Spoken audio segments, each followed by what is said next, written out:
हरे Krishna. GLC classes के 14वें सत्र में आप सभी का स्वागत है। ओम ज्ञानतिमिरान्धस्य ज्ञानाञ्जनशलाकया चक्षुरुन्मीलितं येन तस्मै श्रीगुरुवे नमः। नमो विष्णुपादाय कृष्णपृष्ठाय भूतले श्रीमते भक्तिवेदान्त स्वामिनिति नामिने। नमस्ते सारस्वती देवी गौरवाणी प्रचारिणे निर्विशेष शून्यवादी पाश्चात्य देशतारिणे। जय श्री कृष्ण चैतन्य प्रभु नित्यानंद श्री अद्वैत गदाधर श्रीवासादि श्री गौर भक्तवृंद। हरे कृष्ण कृष्ण कृष्ण हरे हरे, हरे राम राम राम हरे हरे। ग्रंथराज श्रीमद् भगवद गीता की जय। जगतगुरु श्री प्रभुपाद की जय। तो आज हम 9वां अध्याय भगवद गीता का प्रारंभ करेंगे। इसका नाम है राजविद्या राजगुह्य योग। रूपाल जी ने इसका नाम परम गुह्य ज्ञान भी दिया है। तो पिछले अध्याय में हमने देखा कि भगवान कृष्ण ने वर्णन किया है किस प्रकार एक शुद्ध भक्त जो होता है उनके प्रति एक अनन्य भक्ति में दृढ़ रहता है और वह प्रकाश तथा अंधकार के दोनों मार्गों को पार कर जाता है। अब इस अध्याय में अर्थात 9वें अध्याय में भगवान वर्णन करेंगे कि एक शुद्ध भक्त अथवा अनन्य भक्त कैसे बन सकते हैं।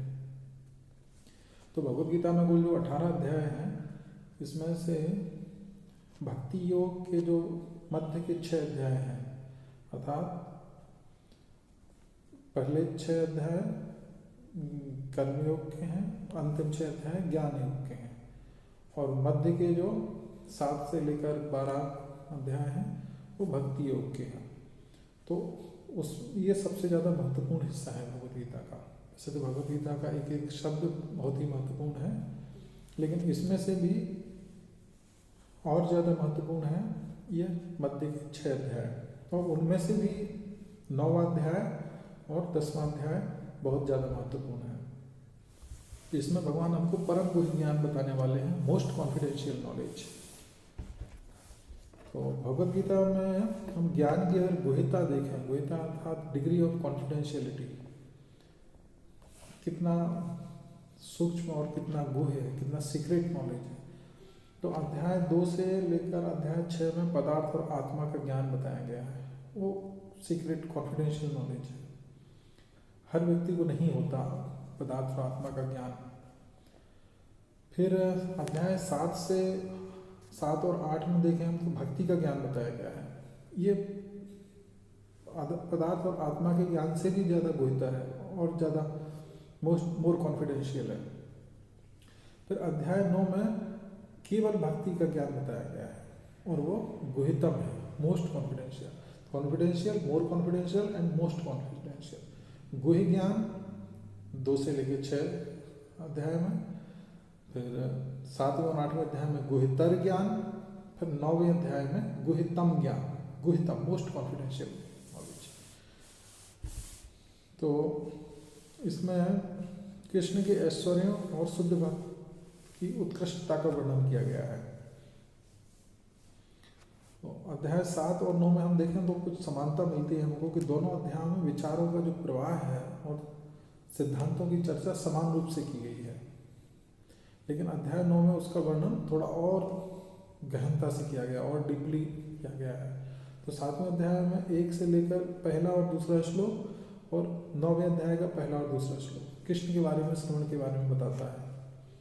फिर 7वें अध्याय का 4 से 7 श्लोक और 9वें अध्याय की श्लोक संख्या 4 से 10, इसमें कृष्ण की शक्तियाँ और कृष्ण का भौतिक जगत से संबंध, इसके बारे में हमको बताया जाता है।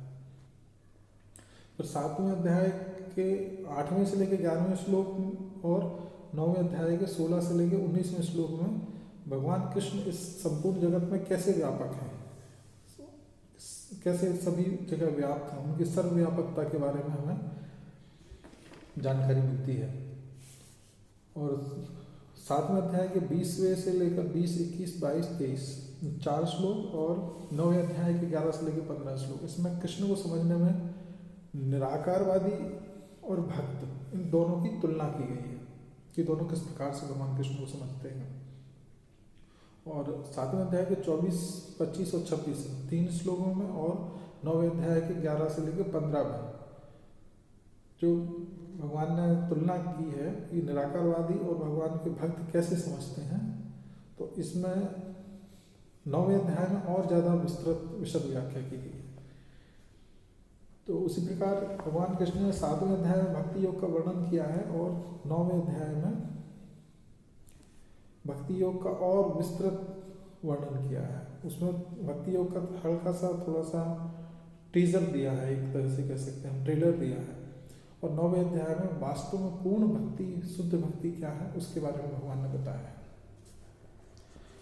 तो इस अध्याय में 1 से लेकर 3 श्लोक में भगवान क्या बताएंगे कि भगवान कृष्ण उस ज्ञान का गुणगान करते हैं जैसे वे प्रकट करने वाले हैं। तो अब जो परम गुह्य ज्ञान, मोस्ट कॉन्फिडेंशियल नॉलेज भगवान कृष्ण अर्जुन को देने वाले हैं, उस ज्ञान का थोड़ा सा इम्पोर्टेंस बताएंगे, उसकी थोड़ी सी महिमा बताएंगे। तो सामान्य तौर पे अगर किसी व्यक्ति को कोई बात समझाना है या हम चाहते हैं कि सामने वाला व्यक्ति हमारी बात को ध्यान से सुने, तो हम पहले उसको हम क्या कहने वाले हैं, जो विषय वस्तु है उसका महत्व बताते हैं कि मैं कुछ कहने वाला हूँ और उसका वो बहुत ही महत्वपूर्ण बात है, इसलिए आप उसको ध्यान से सुनिए। तो आगे कही जाने वाली बात की महिमा अगर हम पहले बता दें तो सामने वाला व्यक्ति फिर उसको और ज़्यादा ध्यान से सुनता है। तभी भगवान क्या बता रहे हैं, इदम तु ते गुह्यतमं प्रवक्ष्यामि अनुसूयवे ज्ञान विज्ञान सहितम एक ज्ञात्वा मोक्ष से अशुभात्। भगवान कहते हैं, हे अर्जुन, चूंकि तुम मुझसे कभी ईर्ष्या नहीं करते, इसलिए मैं तुम्हें बतलाऊंगा यह परम गुह्य ज्ञान, ज्ञान विज्ञान सहितम, शुद्ध भक्ति का ज्ञान, जिसकी परिणति मेरे प्रत्यक्ष साक्षात्कार में होती है। तो भगवान अब जो ज्ञान देने वाले हैं वो सिर्फ थियोरिटिकल नॉलेज नहीं है, बल्कि प्रैक्टिकली और रियलाइज नॉलेज है। पूर्व में अनेक शुद्ध जीवात्माओं द्वारा उस ज्ञान का रियलाइजेशन किया गया है और पूर्णतः शरणागत होकर, समर्पित होकर, पूर्ण श्रद्धा के साथ अगर इस ज्ञान का अनुशीलन कोई करता है तो वो भी इसका साक्षात्कार कर सकता है। इसलिए सिर्फ ज्ञान नहीं है बल्कि विज्ञान भी है इसमें। ये ज्ञान तो मोक्ष से शुभ, जिससे जानकर अब भगवान जो ज्ञान देने वाले हैं, भगवान अर्जुन को बताने वाले हैं, वो कहते हैं कि मैं तुमको वो ज्ञान देने वाला हूँ जिसको जानकर तुम यज्ञात्वा मोक्ष से अशुभाव, जिसको जानकर मोक्ष से अशुभाव, सारे अशुभ, सारे जो क्लेश हैं तुम्हारे, उन सब से तुम मुक्त हो जाओगे। तो इस ज्ञान को जान लेने के बाद तुम्हारे जीवन में कुछ भी अशुभ नहीं रहेगा। अशुभ नाम के शब्द के लिए फिर कोई स्थान नहीं रहेगा तुम्हारे जीवन में। तो भगवान यहाँ पे बताते हैं कि शुद्ध भक्ति के ज्ञान के लक्षण बताते हैं पहले तो 8 लक्षण बताते हैं। राज विद्या राजगुह्यम पवित्रमिदम उत्तमम। तो शुद्ध भक्ति का ज्ञान है, उसके क्या लक्षण है? वो राज विद्या है, सभी विद्याओं का राजा है। भौतिक संसार में इतने प्रकार की विद्याएं हैं, इतने प्रकार का ज्ञान है, लेकिन वास्तव में विद्या नहीं है। एक्चुअली विद्या की परिभाषा ही होता है सा विद्या या विमुक्ते। विद्या वह है जो हमें मुक्ति प्रदान करे। तो भगवान जो ज्ञान देने वाले हैं वो सभी विद्याओं का राजा है और उसी को जानकर ही व्यक्ति की मुक्ति प्राप्त हो सकती है। तो वास्तविक रूप से विद्या यही है जो भगवान बताने वाले हैं। इसके अलावा संसार में जितने भी प्रकार का ज्ञान है, जितने भी प्रकार की सूचनाएं हैं, जितने भी प्रकार के विषय वस्तु हैं, वो सब ज्ञान नहीं है बल्कि एक तरह का मन को भटकाने वाले भ्रामक साधन है। राजगुह्यम, और ये जो विद्या है, ये जो भगवान बताने वाले हैं, ये राजगुह्यम, ये सबसे ज़्यादा सीक्रेट है, सबसे ज़्यादा कॉन्फिडेंशियल है। कोई कह सकता है कि सबसे ज़्यादा कॉन्फिडेंशियल है, लेकिन भगवद गीता में तो ओपनली लिखा हुआ है तो हर कोई इसको पढ़ सकता है। भगवद गीता में लिखा हुआ है, हर कोई इसको पढ़ सकता है, लेकिन हर कोई इसको समझ नहीं सकता। और अगर कोई समझने का प्रयास भी करता है अपने बुद्धि बल के द्वारा, तो उसको नहीं समझ सकता और उसका अनुशीलन भी नहीं कर सकता। तो एक तो होता है कोई भी चीज़ जानना, मान लीजिए अगर कोई जान भी ले, और दूसरा होता है मानना। तो एक बार कोई हो सकता है जान भी ले इस ज्ञान को, लेकिन मानना अर्थात उसको बाय हार्ट लेना, उसको हृदय से स्वीकारना, ये हर व्यक्ति के बस की बात नहीं होती है। हर कोई इसको नहीं कर सकता। इसलिए भगवान कहते हैं राजविद्या राजगुह्यम, बहुत ही गुह्य है। पवित्रम इदम उत्तमम, यह परम शुद्ध है और भौतिक कल्मशों को शुद्ध करती है। उत्तमम, इस जगत के अज्ञान और अंधकार से परे है, सर्वोत्तम है। प्रत्यक्षावगमन, ये आत्मा की प्रत्यक्ष अनुभूति कराने वाला है। जैसे कोई कहता है कि आत्मा को किसने देखा है, हमने तो नहीं देखा। तो इस ज्ञान को अगर हम पूर्ण शरणागति और श्रद्धा के साथ व्यवहार में अनुशीलन के साथ इसको स्वीकार करें तो हम आत्मा की प्रत्यक्ष अनुभूति कर सकते हैं। ये भगवान स्वयं कर रहे हैं, और भगवान स्वयं कह रहे हैं तो इस पर संशय वाली तो कोई बात हो ही नहीं सकती। धर्म, ये धर्म की पूर्णता अर्थात परमेश्वर की सेवा के बारे में बताता है। सुसुखम कर्तुम अव्ययम, इसको सरलता से और सुसुखम, इसको करने में किसी प्रकार का कोई कष्ट नहीं होता, किसी भी प्रकार का कोई दुख नहीं होता।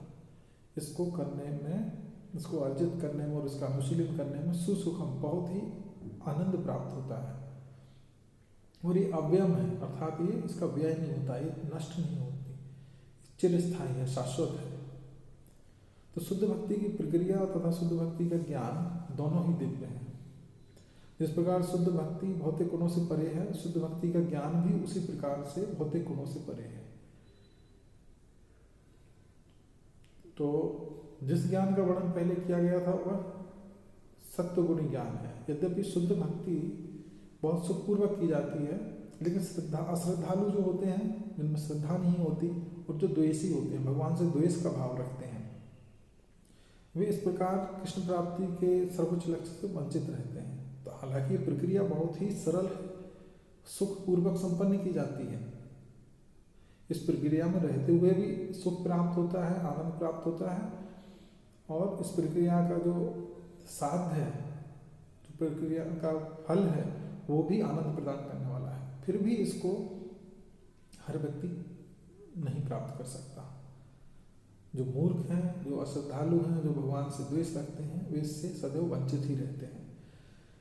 तो तीसरे श्लोक में भगवान बताते हैं कि श्रद्धाविहीन व्यक्ति भगवान को कभी प्राप्त नहीं कर सकता, कृष्ण को नहीं समझ सकता, कृष्ण के सामने रहते हुए भी कृष्ण को नहीं प्राप्त कर सकता। जैसे दुर्योधन था, दुर्योधन कृष्ण के सामने थे, उनसे मिले थे, उनसे बात करते थे, face to face, one to one, but फिर भी उनको प्राप्त नहीं कर पाए। अर्थात उनके प्रति जो जैसा भाव होना चाहिए वो भाव वैसा विकसित नहीं कर पाए। तो क्यों नहीं कर पाए? क्योंकि उनके मन में श्रद्धा नहीं थी। दुर्योधन के मन में भगवान श्री कृष्ण के प्रति श्रद्धा नहीं थी। भगवान यहाँ पे वही बताते हैं, अश्रद्धाना पुरुषा धर्मस्य आस्य परंतप अप्राप्य माम निवर्तन्ते मृत्यु संसार वर्तमान। जो लोग श्रद्धा नहीं रखते मेरी भक्ति में, तो भगवान कहते हैं हे अर्जुन, वो मुझे प्राप्त नहीं कर पाते और वे वापस आते रहते हैं, और भौतिक जगत में जन्म मृत्यु के मार्ग पर बार बार चलते रहते हैं। इस साइकिल में, इस जन्म मृत्यु के बंधन चक्र में हमेशा फंसे रहते हैं। तो फिर एक बात ये होती है कि वास्तविक श्रद्धा क्या है? तो वास्तविक श्रद्धा वह पूर्ण विश्वास है कि परमेश्वर श्री कृष्ण की सेवा ही सारी सिद्धि का कारण है। मतलब कोई भी इसकी सारी सिद्धि सिर्फ भगवान कृष्ण की सेवा के द्वारा ही प्राप्त की जा सकती है। और ऐसी श्रद्धा कहाँ से प्राप्त होती है? भक्तों की संगति से होती है। भक्तों के जो हम साथ में रहेंगे, जितना ज़्यादा रहेंगे उतने ज़्यादा हमारे अंदर श्रद्धा का विकास होगा। तो आगे कृष्ण अपनी अद्भुत विभूति और ऐश्वर्य के बारे में बताते हैं। 4 से लेकर 10वें श्लोक में भगवान अपना ऐश्वर्य ज्ञान देते हैं कि भगवान का इस जगत से क्या संबंध है। तो 4 श्लोक में भगवान को बताते हैं, मया ततम इदम सर्वम जगत अव्यक्त मूर्तिर्न मतस्थानी सर्वभूतानि न चाहम ते स्वस्थिता। मया ततम इदम सर्वम, मैं संपूर्ण जगत में सर्वव्याप्त हूँ। मेरे अव्यक्त रूप में है भगवान। कैसे हैं? अव्यक्त रूप में। मतस्थानी सर्वभूतानि, समस्त जीव भी मुझ में है। क्यों है? क्योंकि भगवान ही उनकी उत्पत्ति का कारण है। ना चाहम ते स्वस्थिता, अर्थात भगवान आगे कहते हैं किंतु मैं उनमें नहीं हूँ। समस्त जीव मुझ में है, सारा संसार मुझ में है, लेकिन मैं उनमें नहीं हूँ। कैसे नहीं हूँ? क्योंकि मैं उनसे पृथक हूँ। तो आगे फिर भगवान बताते हैं,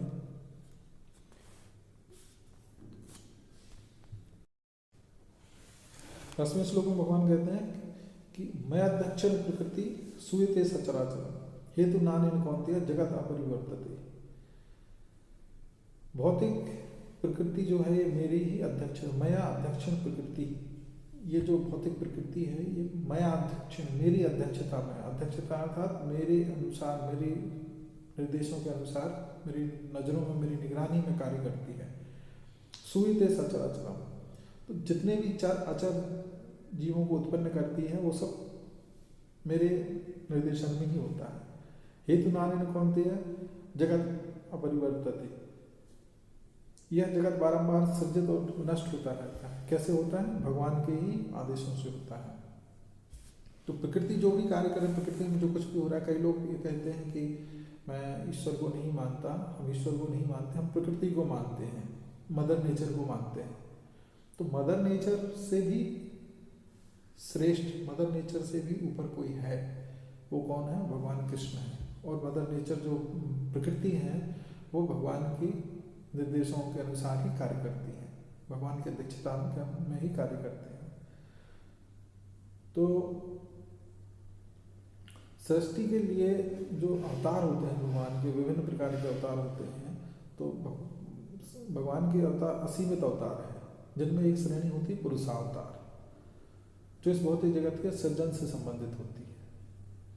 तो प्रथम पुरुष जो होते हैं वो महाविष्णु है। महाविष्णु अर्थात कारणोदकशायी विष्णु, कारण उदकशायी, जो कारण समुद्र में लेटे हुए रहते हैं और जिनके रोम छिद्रों से अनेक ब्रह्मांड उत्पन्न होते हैं। जब वो सांस लेते हैं तो सारे ब्रह्मांड वापस उनके शरीर में विलीन हो जाते हैं, और जब सांस छोड़ते हैं तो अनेक ब्रह्मांड उत्पन्न होते हैं, रोम छिद्रों से उनके निकलते हैं। ये कारणोदक प्रथम पुरुष हुए, कारणोदकशायी विष्णु। उसके बाद जो कारण समुद्र में शयन करते रहते हैं, कारणोदकशायी विष्णु के रोम छिद्रों से अनेक ब्रह्मांड उत्पन्न होते हैं। उसके बाद उन ब्रह्मांडों में भगवान दूसरे पुरुष अवतार के रूप में अर्थात गर्भोदकशायी विष्णु के रूप में उनमें प्रवेश करते हैं। और उन ब्रह्मांड के भी अंदर सभी जीवों के हृदय में परमात्मा के रूप में भगवान क्षीरोदकशायी विष्णु के रूप में निवास करते हैं। सभी जीवों के हृदय में परमात्मा के रूप में, और सभी परमाणुओं के अंदर भी भगवान तृतीय पुरुष अर्थात क्षीरोदकशायी विष्णु के रूप में निवास करते हैं। लेकिन इन सभी के जो मूल स्रोत हैं ये भगवान कृष्ण ही हैं। तो हालांकि कृष्ण तीनों पुरुषावतारों के स्रोत हैं, तो जो कि इस भौतिक जगत का सृजनोपालन करते हैं, फिर भी जब भगवान कृष्ण वसुदेव और देवकी के पुत्र के रूप में जन्म लेते हैं तो अनेक लोग हैं जो उनको एक साधारण मनुष्य समझने लगते हैं, और उनको साधारण मनुष्य समझने लगते हैं, अथवा ये जो पुरुषावतार हैं उनका एक अंश समझने लगते हैं। कई बार लोग ये समझते हैं कि भगवान कृष्ण जो है वो विष्णु के अवतार हैं, विष्णु ने देवकी और वसुदेव के गर्भ से प्रकट हुए हैं, देवकी और वसुदेव की संतान के रूप में प्रकट हुए हैं, और कृष्ण जो है मूलतः विष्णु के अवतार है। लेकिन ऐसा नहीं है। कृष्ण हालांकि विष्णु और कृष्ण है, तत्व दृष्टि से देखा जाए तो दोनों ही समान हैं, फिर भी मूल स्रोत जो है वो कृष्ण है। ब्रह्म संहिता में भगवान ब्रह्मा जी इस बात का पुष्टि करते हैं। आगे फिर भगवान के कृष्ण के जो विभिन्न उपासक हैं उनके बारे में बताया गया है। तो 11वें श्लोक में जो मूर्ख या निराकारवादी होते हैं वो भगवान कृष्ण को एक मनुष्य मानते हैं। अवजानन्ति माम मूढ़ मानुसंतरम आश्रितम परम भावम अजानन्तो मम भूत महेश्वर।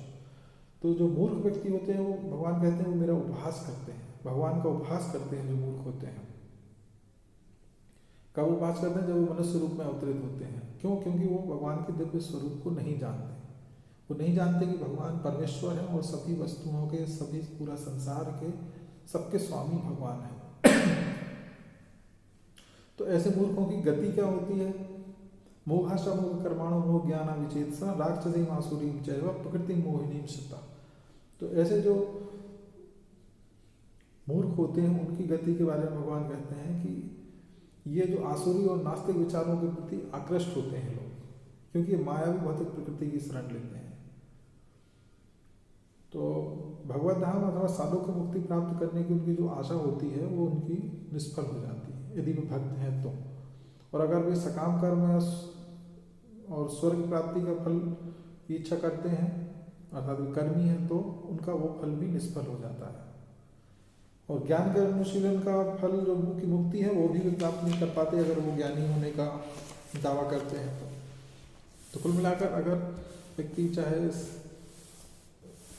सकाम कर्मी हो, ज्ञानी हो या किसी भी प्रकार की कोई भी तपस्या कर रहा हो, कोई भी प्रकार का ज्ञान अर्जित कर रहा हो, किसी भी प्रकार से आध्यात्मिक मार्ग में होने का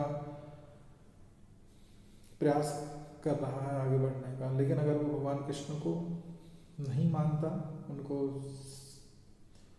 सभी वस्तुओं के उद्गम के रूप में नहीं जानता और उनको नहीं मानता तो फिर वो सारे उसके प्रयास निष्फल हो जाते हैं। आगे भगवान बताते हैं कि महात्मा वास्तव में कौन है। तो महात्मा सामान्य तौर पर हम समझते हैं कि कोई व्यक्ति जो सामाजिक स्तर पर जिसने बहुत बड़े बड़े कार्य किए हैं, फिलैंथ्रोपिकली बहुत अच्छे अच्छे कार्य किए हैं, जो कभी झूठ नहीं बोलता है या बहुत दान करता है, गरीबों की बहुत सहायता करता है और बहुत सामाजिक विकास में, सामाजिक उत्कर्ष में अपना योगदान देता है, उसको सामान्य तौर पर लोग महात्मा समझते हैं। लेकिन वास्तव में महात्मा कौन है, भगवान उसकी परिभाषा देते हैं। महात्मानस्तु माम का अर्थात दैवी प्रकृति माश्रिता।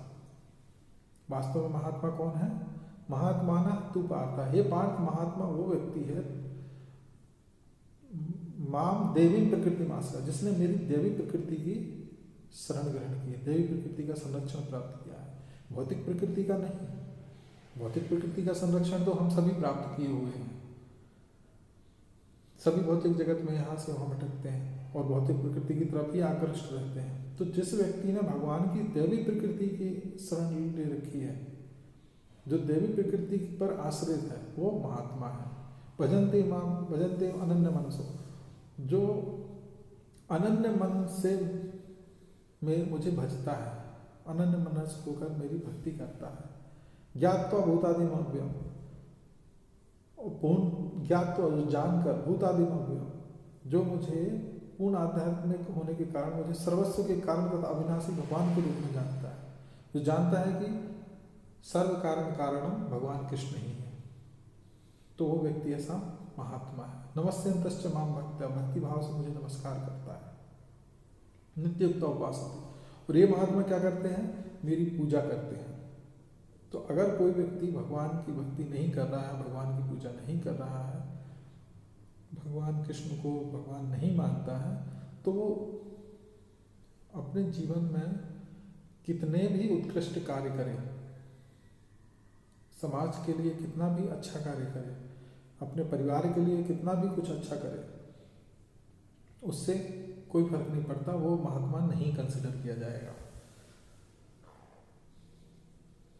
तो आगे फिर भगवान बताते हैं कि 3 प्रकार के ज्ञानी भगवान की उपासना का ज्ञान के अनुशीलन से करते हैं। ज्ञान के अनुशीलन से भगवान की उपासना 3 प्रकार के लोग करते हैं। वो कौन कौन से, एकत्वेन, पृथक्त्वेन और विश्वतोमुखम।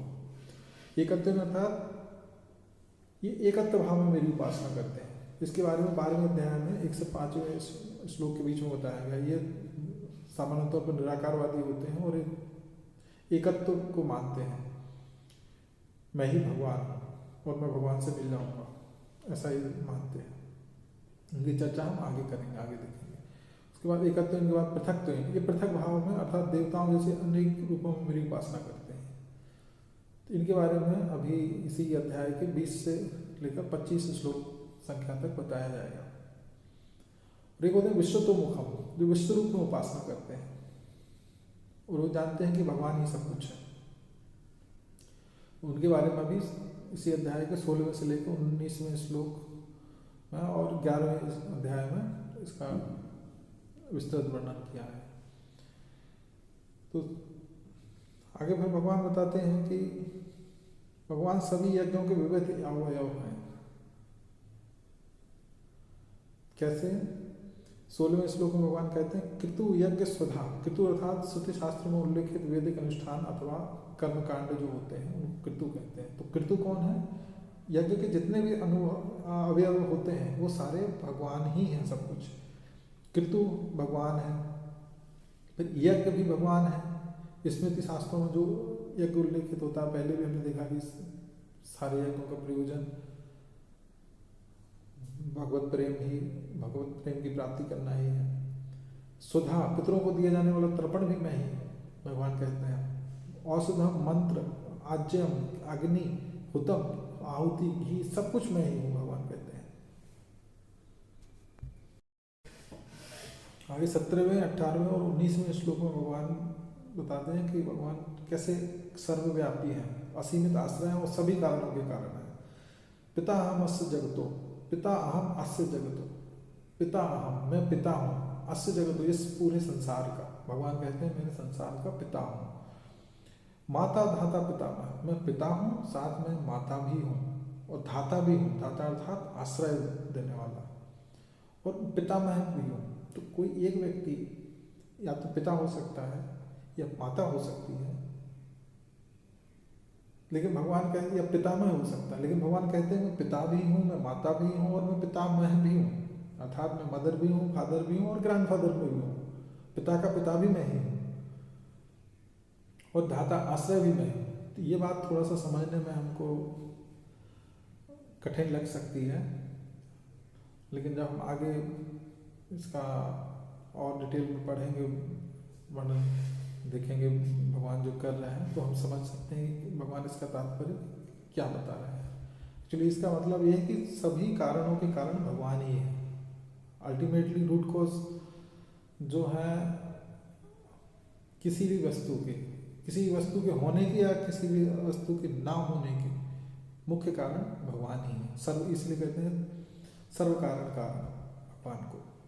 वेद्यम पवित्रम ओंकार, मैं ज्ञेय और मैं मतलब ज्ञेय अर्थात जो जानना चाहिए, तो जानने योग्य जो ज्ञान है वो भी मैं ही हूँ। पवित्रम, शुद्धिकर्ता भी मैं ही हूँ। ओंकार भी मैं ही हूँ। कुछ लोग ओंकार पर ध्यान लगाते हैं, ओम पर ध्यान लगाते हैं, तो जो ओम पर ध्यान लगाते हैं भगवान उनके लिए बता रहे हैं कि वो ओम भी मैं ही हूँ। गति भरता प्रभु साक्षी, मैं ही लक्ष्य हूँ। अंत गति जो है, वो अंतिम जो लक्ष्य है, फाइनल डेस्टिनेशन है किसी भी जीव का, वो मैं ही हूँ। निवास शरणम सुहृद, मैं धाम शरणस्थली अत्यंत प्रिय मित्र भी मैं ही हूँ। निधानम बीजम अव्ययम, मैं ही आश्रय तथा अविनाशी बीज हूँ। तपाम में हम वर्षा, मैं ही ताप प्रदान करता हूँ और मैं ही वर्षा करता हूँ। और तो और भगवान कहते हैं अमृतम चैव मृत्युश्च, जो अमरत्व है वो भी मैं ही हूँ और मृत्यु है वो भी मैं ही हूँ। तो हमें दोनों बातें सदैव ध्यान रखनी चाहिए कि भगवान सिर्फ अमरत्व नहीं है, मृत्यु भी भगवान ही है। आगे फिर 20 से लेकर 25वें श्लोक में देवताओं की पूजा अर्थात प्रतीक उपासना के बारे में बताया गया है कि देवताओं की पूजा जो लोग करते हैं उनकी क्या स्थिति है। तो ये पुण्य करके स्वर्ग की प्राप्ति करने के लिए देवताओं की पूजा करते हैं, लेकिन छीने पुण्य मर्त्य लोके विशन्ति, अगर किसी ने पुण्य किए हैं तो उच्चतर लोगों की प्राप्ति करेगा, किंतु धीरे धीरे पुण्य छीन होने पर छीने पुण्य मर्त्य लोके विशन्ति, उसको पुनः मृत्यु लोक में आना पड़ेगा। तो जो पुण्य होते हैं हमारे, वो हमारे बैंक बैलेंस की तरह होते हैं।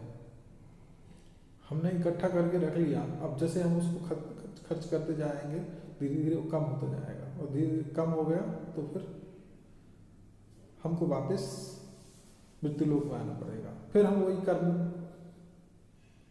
बंधन में फंस जाएंगे और कर्म चक्र प्रारंभ करेंगे। तो वास्तव में व्यक्ति जब भी भौतिक अस्तित्व में रहता है तो या तो वो अपने पूर्वकृत कर्मों का फल भोग रहा होता है या फिर वो नए कर्मों का सृजन कर रहा होता है। ये दोनों चीज़ें साथ साथ भी चल सकती हैं और इसी में व्यक्ति चलता रहता है। तो आगे भगवान कहते हैं कि जो अनन्य भक्ति के लिए कृष्ण का संपूर्ण संरक्षण, अर्थात जो लोग अनन्य भाव से मेरी पूजा करते हैं, मतलब जो लोग अनन्य भाव से भगवान की पूजा करते हैं, अनन्य भाव अर्थात भगवान सिर्फ कृष्ण को ही मानकर, ना अन्य, और कोई ऑप्शन ही नहीं रहता उनके पास। भक्त किसी और, कृष्ण के अलावा कोई और ऑप्शन, कोई विकल्प ही नहीं रखते अपने जीवन में। तो उनका क्या होता है, अनन्यास चिंतयन्तो माम ये जना पर्युपासते तेषां नित्याभियुक्तानां योगक्षेमं वहामि। जो व्यक्ति, जो मेरे शुद्ध भक्त हैं और मुझे अनन्य भाव से मेरी भक्ति करते हैं, योगक्षेमं वहामि हम, उनको अगर किसी वस्तु की आवश्यकता है तो उसको मैं योग करता हूँ, अर्थात उनको प्रदान करता हूँ और ऐड करता हूँ।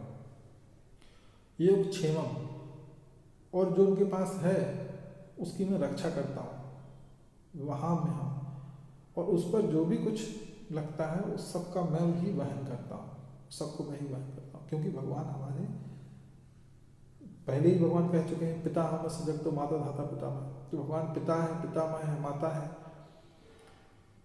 तो जो संतान होती है उसका जितना भी व्यय होता है, उसकी पढ़ाई लिखाई का, उसके उसकी तैयारी का, उसके पालन पोषण का, ये पूरा भार उसका वहन कौन करता है? पिता ही करता है। तो इसी तरह से भगवान भी अपने भक्तों का वहन करते हैं। आगे फिर भगवान बताते हैं कि जो लोग देवताओं की पूजा करते हैं उनकी क्या स्थिति है। तो ये अपने देवता यजन्ते, ये अपि अन्य देवता भक्ता यजन्ते ध्यानता ते अपि मामेव कौन्तेय यजन्ते अविधि पूर्वकम। अर्थात जो लोग अन्य देवी देवताओं की उपासना करते हैं वे भी वास्तव में मेरी ही उपासना करते हैं, भगवान कृष्ण कहते हैं। किंतु वे लोग मेरी उपासना तो कर रहे हैं लेकिन वो अविधि पूर्वकम, यजन्ते अविधि पूर्वकम, अविधि पूर्वक अर्थात गलत प्रोसेस फॉलो कर रहे हैं, गलत तरीके से मेरी पूजा कर रहे हैं। कर तो मेरी ही पूजा रहे हैं अन्य देवताओं की पूजा करने के बाद भी, क्योंकि अल्टीमेटली वो मेरे पास ही आने वाला है। अब कोई व्यक्ति किसी देवी देवता की पूजा करता है तो उसको जो फल प्राप्त होता है उनसे वो भगवान ही सैंक्शन करते हैं, भले ही उनको किसी डेमीगॉड के थ्रू मिले।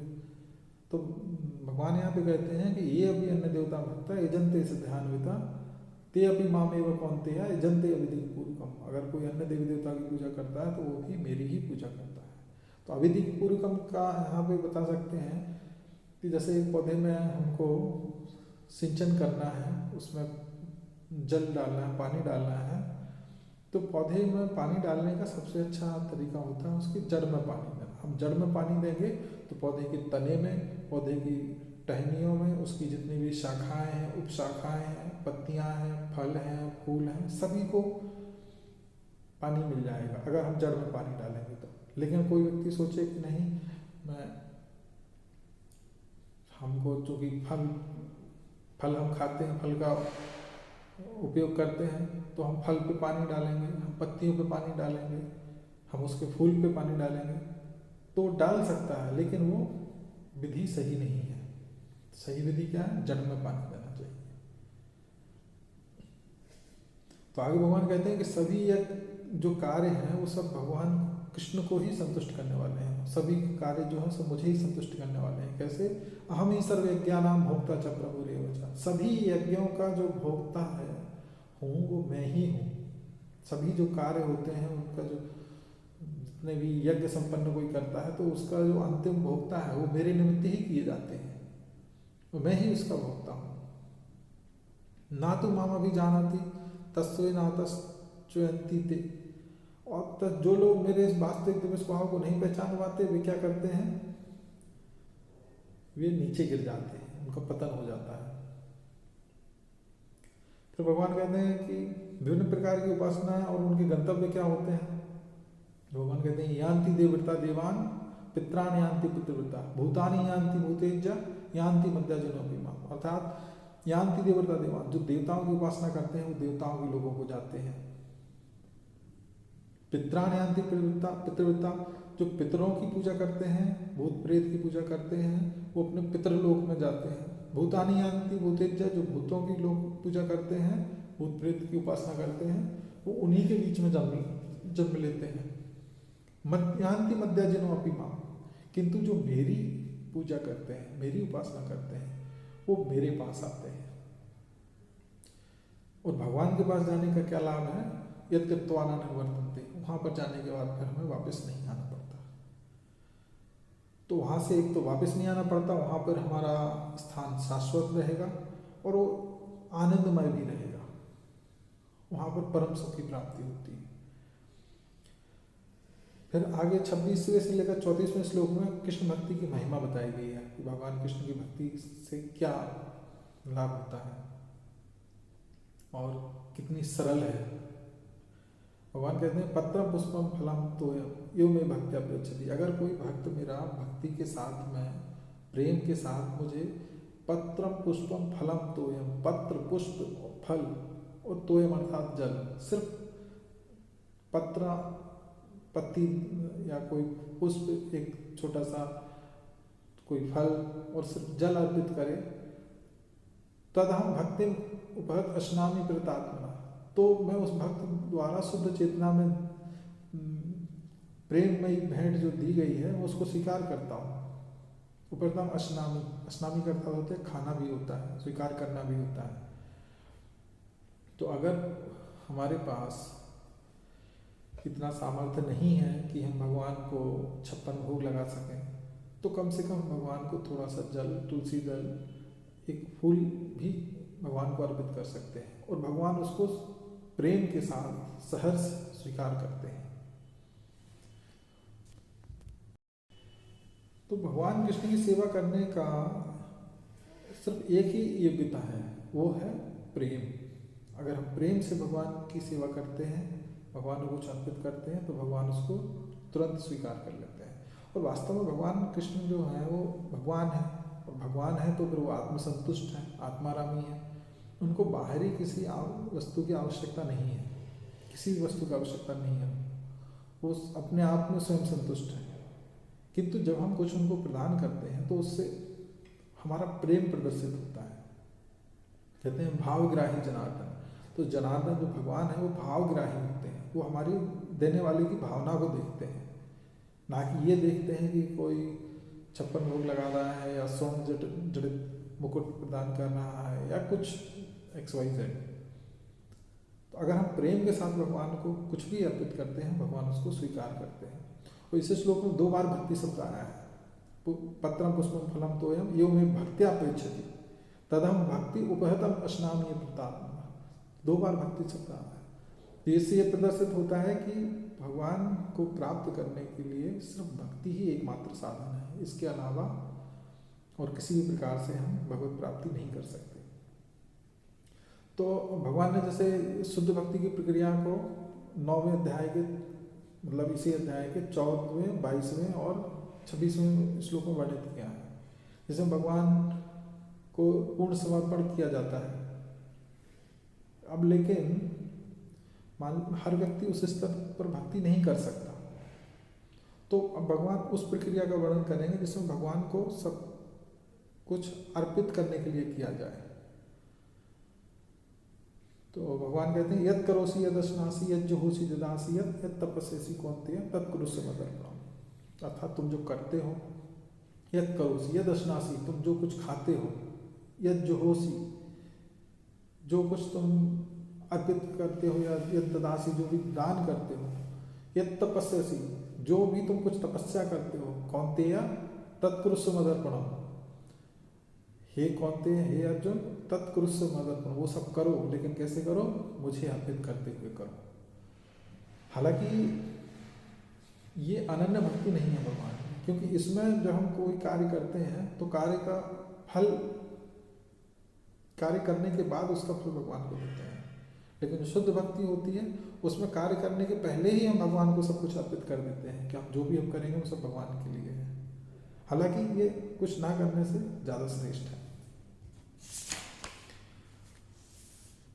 तो आगे फिर भगवान बताते हैं कि कोई भगवान पर पार्शियलिटी का आरोप लगा सकता है, तो भगवान पार्शियल नहीं है। भगवान कहते हैं समोहम सर्वभूतेषु नामे द्वेषवस्ति न प्रिया, किंतु ये भजंती तू माम भक्त्या, तू अर्थात तू का मतलब होता है लेकिन या किंतु, तो ये भजंती तू माम भक्त्या मयि तेषु चाप्य। समूहम सर्वभूतेषु, भगवान कहते हैं मैं सभी के लिए सर्वभूतेषु समोहम, सम अहम, मैं सम हूँ। सर्वभूतेषु, सभी जीवों के लिए सम, न में द्वेषो अस्ति न प्रिय, मैं ना तो किसी से द्वेष करता हूँ ना ही मुझे कोई प्रिय है। भगवान न्यूट्रल है सभी के लिए। लेकिन ये भजन्ति तो माम भक्त्या मयि ते तेषु चाप्यहम्, किंतु जो मेरी भक्ति पूर्वक सेवा करते हैं वो मेरे मित्र हैं, मुझ में स्थित रहते हैं और मैं भी उनका मित्र हूँ। तो इसको पार्शियलिटी नहीं कहेंगे या इसको पक्षपात नहीं कहते, इसको पार्शियलिटी नहीं बल्कि इसको रेसिप्रोकेशन कहते हैं। तो आगे फिर भगवान बताते हैं कि कैसे भगवान अपूर्ण भक्त को क्षमा कर देते हैं और उसको शुद्ध कर देते हैं। 30वें और 31वें श्लोक में भगवान बताते हैं, अपि चेत सुदुराचारो भजते माम अनन्य भाग, अभी चेत सुदुराचारो भजते माम अनन्य भाग, साधुरेव समन्तव्य सम्यक व्यवसितो ही सा। अगर कोई व्यक्ति कितना भी पाप कर्म में लिप्त क्यों ना हो, अपि चेत सुदुराचारो, कितना भी दुराचारी व्यक्ति क्यों ना हो, भजते माम अनन्य भाग, यदि वो मुझे अनन्य चेतना से, अनन्य मन से मेरा भजन करता है, साधुरेव समन्तव्य, उसको साधु ही जानो, सम्यक व्यवसितो ही सा। क्यों? क्योंकि वह मेरे प्रति अपने संकल्प में अडिग रहता है। तो कई बार हमको ऐसा देखने में लग सकता है कि कभी जाने अनजाने में या परिस्थितिवश कुछ त्रुटि भक्तों से हो जाती है, तो हमें वो हालांकि बाह्य दृष्टि से निंदनीय प्रतीत हो सकता है, किंतु उसका अर्थ ये नहीं कि हम उनकी निंदा करने लग जाएं, क्योंकि भगवान कह रहे हैं कि उसको कितना भी बड़ा पाप करे, वो सुदुराचार, दुराचार नहीं सुदुराचार, कितना भी बड़ा दुराचार करे, कितनी भी बड़ी गलती करे, उसको भी भगवान कहते हैं उसको साधु ही मानो। और जब भगवान उसको साधु मान रहे हैं तो फिर कोई और उसको किसी बात का साधु होने का या दुराचारी होने का कोई भी सर्टिफिकेट दे, उससे क्या फर्क पड़ता है। और आगे फिर भगवान कहते हैं क्षिप्रम भवति धर्मात्मा, क्षिप्रम अर्थात इमीडिएटली, बिल्कुल तुरंत, क्षिप्रम भवति धर्मात्मा शाश्वत शांति निगच्छति कौनते प्रति जानी ही नाम भक्त पुनस्ति। भगवान कहते हैं अर्जुन को कि अर्जुन तुम घोषणा कर दो कि मेरे भक्त का कभी पतन नहीं होता। और क्षिप्रम भवति धर्मात्मा, वो तुरंत कलमश से मुक्त हो जाता है और स्थायी शांति प्राप्त करता है। शाश्वत शांति निगच्छति, शांति जो पीस ऑफ माइंड या पीस ऑफ एवरीथिंग, जो पीस है, शांति है, वो टेम्परेरी नहीं होती उसकी, वो शाश्वत शांति होती है, शाश्वत शांति होती है हमेशा के लिए। तो यहाँ पर इसके बाद भगवान कहते हैं, तो मैं सार रूप में भगवान बताते हैं कि प्रत्यक्ष रूप से भगवान कृष्ण की पूजा करनी चाहिए, शुद्ध भक्ति उसको कहते हैं। तो भगवान कहते हैं मन मना भव मद भक्तो मत्याजी माम नमस्कुरु। ये जो प्रथम पंक्ति है ये भगवद गीता में 2 बार आई है, एक तो 9वें अध्याय के 34वें श्लोक में और दूसरा 18वें अध्याय के 65वें श्लोक में, जिसको भगवद गीता का, पूरा भगवद गीता का सार भी कहा जाता है। जो भगवद गीता का सार कई बार हम देखते हैं, कुछ फोटोज या कुछ उसमें लगा रहता है कि गीता सार, उसमें लिखा रहता है जो हुआ हुआ अच्छा हुआ, तुम्हारा क्या गया जो तुम रोते हो, तुम क्या लाए थे जो तुमने खो दिया। तो ये सब ठीक है, लेकिन ये गीता का सार वैसा नहीं है। गीता का सार क्या है? पूरे 18 अध्याय और 700 श्लोकों का सार क्या है? मन मना भव मद भक्तो मद्याजी माम नमस्कुरु। अर्थात अगर व्यक्ति ने मन मना भव, भगवान को मन में धारण कर लिया, मन मना भव मद भक्तो, भगवान का भक्त बन गया, कृष्ण को मन में धारण कर लिया, कृष्ण का भक्त बन गया, कृष्ण को नमस्कार करता है, तो समझ लीजिए उसने भगवद गीता का सार समझ लिया है और भगवद गीता का सार उसने आचरण में ले लिया है। और 700 श्लोक रटने के बाद, याद करने के बाद, बहुत ज़्यादा एनालिसिस विश्लेषण उस पर करने के बाद, कहा कौन से श्लोक किसने कहा है, किसने कितने श्लोक कहे हैं, कौन सी व्याकरण, कौन सा छंद, कौन सा समास, कौन सी संधि, ये सब उसको तमाम जानकारी है, किंतु वो अगर कृष्ण को नमस्कार नहीं कर रहा है, कृष्ण की भक्ति नहीं कर रहा है, सदैव कृष्ण का चिंतन नहीं कर रहा है, तो फिर उसने कुछ भी गीता में नहीं समझा है। तो भक्ति जो है वो गंगा नदी की तरह है, यह कभी ये विचार नहीं करती कि कौन उपयुक्त है कौन उपयुक्त है। जो भी इसके संपर्क में आता है गंगा के संपर्क में, तो सभी को शुद्ध कर देती है, सभी के पापों का क्षय कर देती है। इसी तरह से भक्ति के संपर्क में कोई भी आता है, कोई भी भक्ति करता है, तो भक्ति किसी योग्यता का विचार भक्ति में नहीं होता है। सभी तरह से कल्मशों से मुक्ति प्राप्त की जा सकती है सिर्फ एकमात्र कृष्ण भक्ति के द्वारा। इसके आगे की चर्चा हम अगली कक्षा में करेंगे। हरे कृष्णा। ग्रंथराज श्रीमद् भगवद गीता की जय। जगत गुरु श्री कृपादि की जय।